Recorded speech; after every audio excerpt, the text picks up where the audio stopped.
New details now in the death of Ahmaud Arbery, the young man who was killed while out jogging and running in Georgia. The 3 men arrested have now been indicted on felony murder charges in the shooting at least 4 months to the day Arbery was killed, and calls are growing for a new investigation into the death of Elijah McClain, a 23-year-old black man who died after an encounter with police in Colorado last year. But an online petition is bringing new attention to the case after no one was charged. TJ Holmes is here with more. Good morning, TJ. Hey, good morning to you. There's video of a black man being restrained on the ground by police, complaining he can't breathe and he ends up dead. Now take George Floyd's name out of that scenario and apply Elijah McClain's. This happened to him nearly a year ago in a case that is now getting some intense new attention. A plea for justice from the family of Elijah McClain. For them to kill him because he was that bright and shiny, that different, hurts. More than 2 million people have signed a petition demanding an independent investigation into the case of the 23-year-old.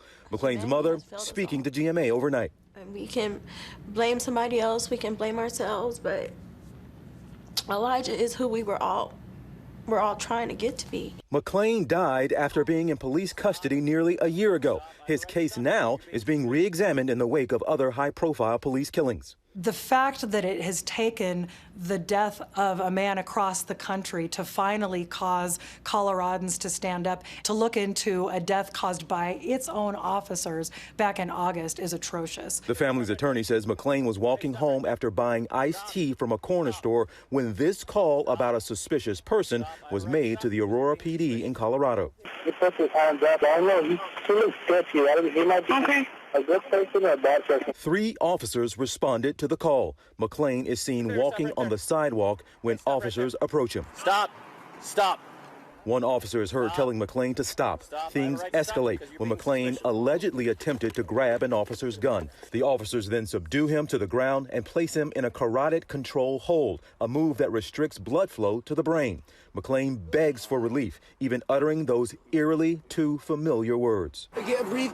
First responders arrive shortly after and administer ketamine, an anesthetic meant to rapidly tranquilize. It's standard protocol for the paramedics to inject ketamine. McClain went into cardiac arrest on the way to the hospital, where he stayed 5 days before ultimately being taken off life support. A coroner determined his cause of death undetermined. A young man, a young African-American man, should be allowed to walk home wearing a mask, waving his arms to music, but that absolutely should not be a death sentence. The district attorney is open to taking another look at the case, but says it's going to take more than a petition. You know, if there is something out there that we missed, I will certainly take a look at it, but it's got to be something that's relevant to the investigation. But the passion that's going on with this case and the petition that's out there is not something I can base my decision on. All right, the governor says he's going to have his office try to look into this. And Stray, this is worth noting. You all remember at the beginning of the pandemic when we were being encouraged to wear masks, there were black men that came out and said they were fearful of doing so because they'd be looked at with suspicion. Well, Elijah McClain was wearing a ski mask. He has a condition called anemia, which causes him to sometimes feel cold. I hate to even explain that as if I have to explain his behavior, but he was walking down the street doing nothing wrong that night, and a 911 call came about him being sketchy. And you shouldn't have to explain it, TJ.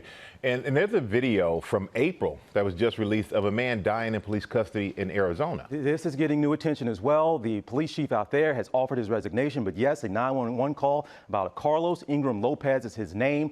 Officers showed up, 3 of them. They have now resigned. The police department says they did not follow protocol. The officers are calling this a horrible death. The police chief he's offered his resignation, but he died after being restrained on the ground for 12 minutes, pleading and begging for some help. And yes, in fact, he was saying he could not breathe. Stray. I'm having this conversation too much, TJ. Thank you. Hi, everyone. George Stephanopoulos here. Thanks for checking out the ABC News YouTube channel. If you'd like to get more videos, show highlights, and watch live event coverage, click on the right over here to subscribe to our channel. And don't forget to download the ABC News app for breaking news alerts. Thanks for watching.